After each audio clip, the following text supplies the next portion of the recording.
Mayor হিসেবে ইশরাক হোসেনের শপথ পড়ানোর দাবিতে আজও নগর ভবনে বিক্ষোভ করছেন তার সমর্থকরা। দর্শক, সেখানে রয়েছেন সহকর্মী সাজিদ সরকার, আরও খবর নিয়ে যোগ দিচ্ছেন আমাদের সাথে।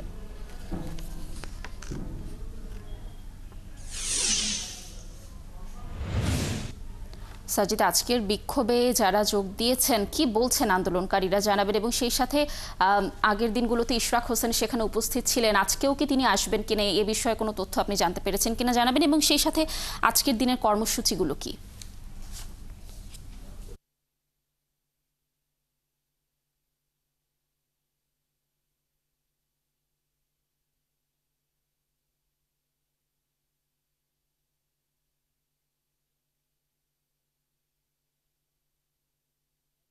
মূলত ঢাকাবাসী এবং জাতীয়তাবাদী শ্রমিক ইউনিয়ন দুই ব্যানারে ইশরাক হোসেনের সমর্থকরা সকাল থেকেই তারা কিন্তু নগর ভবনের সামনে এসে মিছিল নিয়ে জড়ো হয়ে তারা কিন্তু অবস্থান কর্মসূচি পালন করছেন।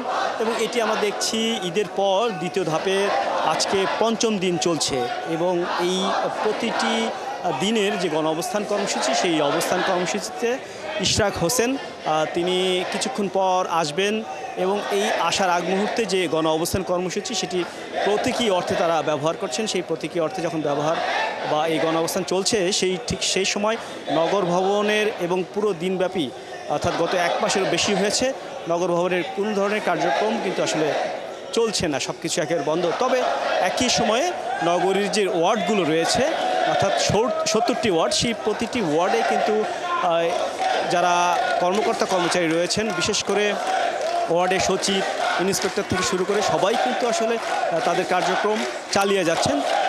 সেই কার্যক্রমের মধ্যে জরুরি যে সেবাগুলো রয়েছে, বিশেষ করে জন্ম নিবন্ধন, মৃত্যু নিবন্ধন এবং ওয়ারিশ সনদ, এই কার্যক্রমগুলো চলছে। একই সাথে চলছে বর্জ্য ব্যবস্থাপনা ইউনিটের যে কার্যক্রম সেটি চলছে, এবং মশক নিধনের কার্যক্রম, ইপিআই টিকাদান কার্যক্রম, এই কার্যক্রম অর্থাৎ জরুরি সেবা, সেই কার্যক্রমগুলো চালিয়ে যাওয়ার ঘোষণা কিন্তু ইশরাক হোসেন প্রতিদিনই তার বক্তব্যে দিয়ে যাচ্ছেন। তবে একই সাথে তার গণ অবস্থান কর্মসূচি সেটিও চলছে, অর্থাৎ দুটি কার্যক্রম পাশাপাশি, একদিকে গণ অবস্থান কর্মসূচি, অন্যদিকে এই জরুরি সেবা কার্যক্রম দুটি তিনি চালিয়ে যাবেন। তবে এর পাশাপাশি তিনি যেটি বলছেন যে স্থানীয় সরকার আইন এবং সিটি কর্পোরেশন আইন অনুযায়ী তিনি আসলে দায়িত্ব গ্রহণ করবেন তখনই যখন এই আইন অনুযায়ী শপথ গ্রহণ করা হবে, ঠিক এরপরেই দায়িত্ব গ্রহণ করবেন। এর আগে তিনি দায়িত্ব গ্রহণ করবেন না। কিন্তু এর ফাঁকে কোনো কার্যক্রম অর্থাৎ সেবা কার্যক্রম যেন বন্ধ না থাকে, সেই বিষয়ে তিনি কিন্তু নির্দেশনা এবং পরামর্শ প্রতিদিনই দিয়ে যাচ্ছেন।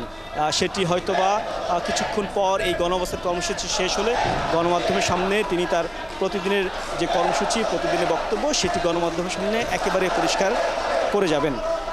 আমরা এর আগে যেটা দেখছিলাম যে গতকাল এবং তার আগের দিন পর্যন্ত ওয়ার্ডে যারা সচিব রয়েছেন এবং স্বাস্থ্যকর্মী রয়েছেন, প্রত্যেকের সাথে বৈঠক করে এই নির্দেশনাগুলো কিন্তু দেওয়া হয়েছে।